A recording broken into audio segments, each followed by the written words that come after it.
Spoštovane gospe, spoštovani gospodje, spoštovani kulturni ustvarjalci. Leto 2020 je bilo za kulturo in kulturno udejstvovanje slabo. Lahko bi rekli, da je bilo v določenih pogledih celo katastrofalno.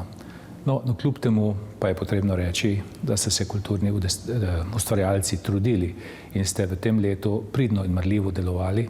Veliko je nastalo novih del, žal pa je bila situacija takšna, da teh del niste mogli predstaviti tistim, katerim so namenjena. S tem pa je bila izgubljena tista pika na i, ki pri takem ustvarjanju pomeni največ, torej predstavitev javnosti, občinstvu.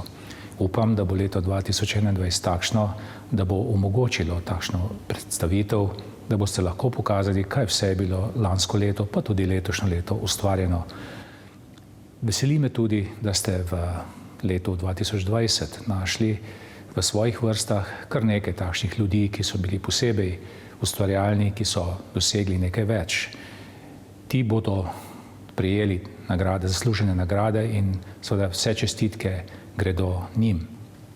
Hkrati pa bi želel vsem našim občanom in pa seveda predvsem kulturnim delavcem čestitati ob kulturnem prazniku in naj ta praznik ne bo samo praznik kulturnikov, ampak je praznik vseh Slovencev. Morda danes v teh dneh in teh časih potrebujemo še več, kar nas bo združevalo.